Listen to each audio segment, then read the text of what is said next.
Baiklah, Assalamualaikum warahmatullahi wabarakatuh. Perkenalkan, kami dari kelompok 3 akan mempresentasikan hasil diskusi kami tentang program tahunan dan semester, di mana kelompoknya saya sendiri dari kelas Meta sebagai moderator, Nadia Utami Sadikin sebagai materi. Baiklah, saya akan membacakan poin pertama, yaitu adalah kegunaan program tahunan dan program semester. Program tahunan atau PROTA merupakan rancangan kegiatan belajar mengajar secara garis besar yang dibuat dalam jangka waktu 1 tahun dengan memperhatikan analisis kurikulum beserta perhitungan minggu efektif. Fungsi dari program tahunan atau PROTA dalam aktivitas pendidikan atau pembelajaran: yang pertama, sebagai pedoman dalam menyusun promes agenda suatu pembelajaran dan juga sebagai persiapan dalam mengajar semoga lebih rapi dan terorganisir secara lebih matang. Yang kedua, sebagai pedoman dalam menciptakan kaldik atau kalender pendidikan sebagai teladan dalam rangka optimalisasi efisiensi dan efektivitas penggunaan waktu berguru efektif yang ada. Lanjut, program semester atau promes merupakan program yang berisikan garis-garis besar mengenai hal-hal yang hendak dilaksanakan dan dicapai dalam semester tersebut. Program semester merupakan penjabaran dari program tahunan. Program semester atau promes adalah rumusan aktivitas berguru mengajar untuk satu semester yang kegiatannya dibentuk menurut pertimbangan alokasi waktu yang tersedia, jumlah pokok bahasan yang ada dalam semester tersebut, dan frekuensi ujian yang diadaptasi dengan kalender pendidikan.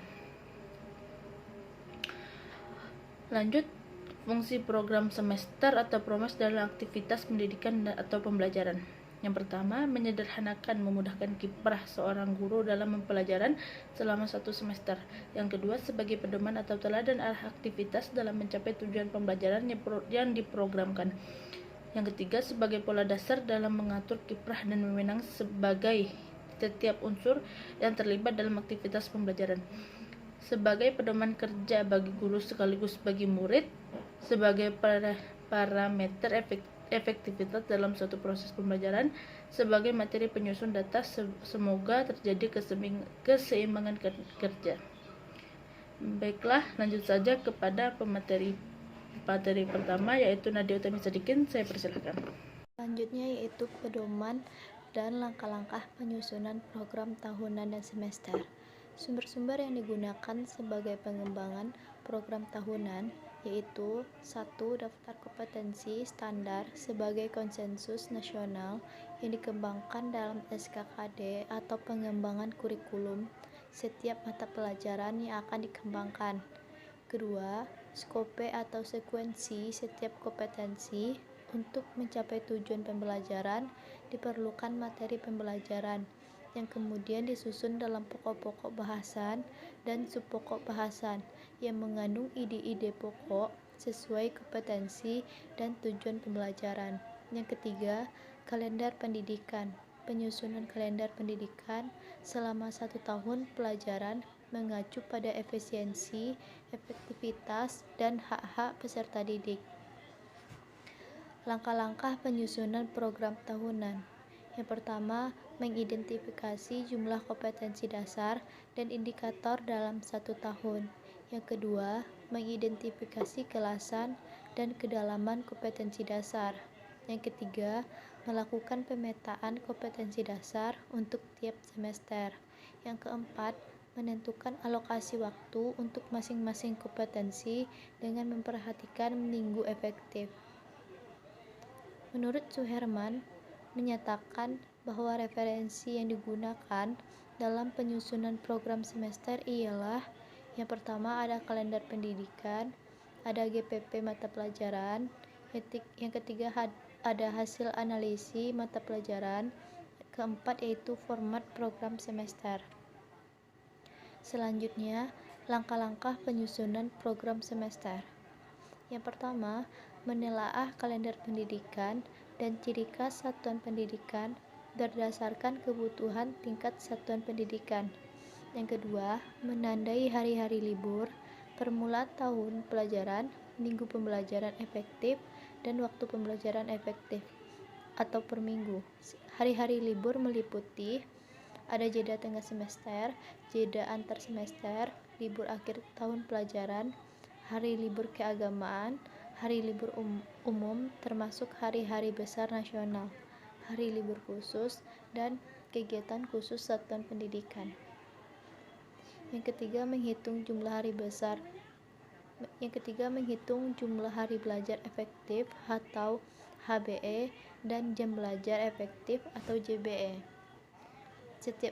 setiap bulan dan semester dalam satu tahun.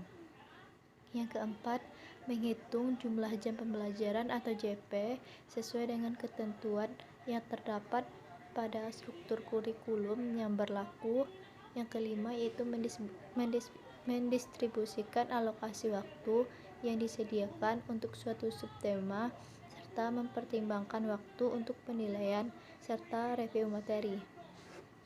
Selanjutnya yaitu poin pembuatan kalender pendidikan untuk sekolah. Kalender pendidikan atau KALDIK adalah suatu pengaturan waktu dalam aktivitas pembelajaran penerima didik dalam rentang waktu 1 tahun. Anutan yang meliputi antara lain permulaan tahun ajaran, minggu efektif belajar, dan hari libur. Kurikulum suatu pendidikan pada setiap jenis dan jenjang diselenggarakan dengan mengikuti KALDIK di setiap tahun pelajaran. Penjabaran masing-masing cakupan dalam KALDIK yaitu ada permulaan tahun ajaran. Penjabarannya adalah bahwa hal tersebut terkait dengan kapan waktu dimulainya aktivitas pembelajaran pada tiap awal tahun pelajaran dan pada tiap satuan pendidikan. Yang kedua, minggu efektif belajar adalah jumlah minggu aktivitas pembelajaran untuk setiap tahun pembelajaran. Yang ketiga yaitu hari libur adalah waktu yang telah ditentukan untuk tidak diadakannya aktivitas berguru mengajar atau KBM. Langkah-langkah dalam penyusunan kalender pendidikan yaitu mengacu pada kalender pendidikan nasional yang diterbitkan oleh Kemendikbud dan Kemenak sebagai pedoman dalam memilih KALDIK pada masing-masing satuan pendidikan. Yang kedua, menentukan minggu efektif, libur tengah semester, libur antar semester, serta libur tamat tahun dengan teladan jumlah yang telah ditetapkan. Yang ketiga, menyesuaikan KALDIK dengan kondisi hari-hari libur umum maupun agama.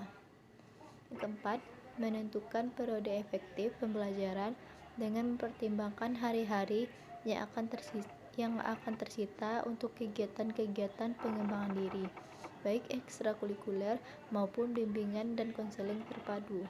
Yang kelima, menentukan bobot dan alokasi hari-hari pembelajaran efektif sesudah diadaptasi dengan hari efektif fakultatif seperti hari-hari pembelajaran di bulan puasa agama Islam serta hari libur fakultatif yaitu misalnya libur awal puasa dan libur hari raya keagamaan.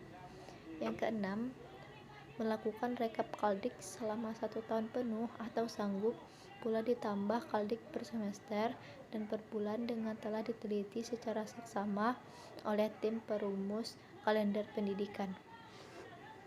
Fungsi kalender pendidikan dalam aktivitas pendidikan atau pembelajaran yang pertama yaitu mendorong efektivitas dan efisiensi proses pembelajaran di sekolah atau madrasah. Yang kedua, menyerasikan ketentuan mengenai hari efektif dan hari libur sekolah atau madrasah.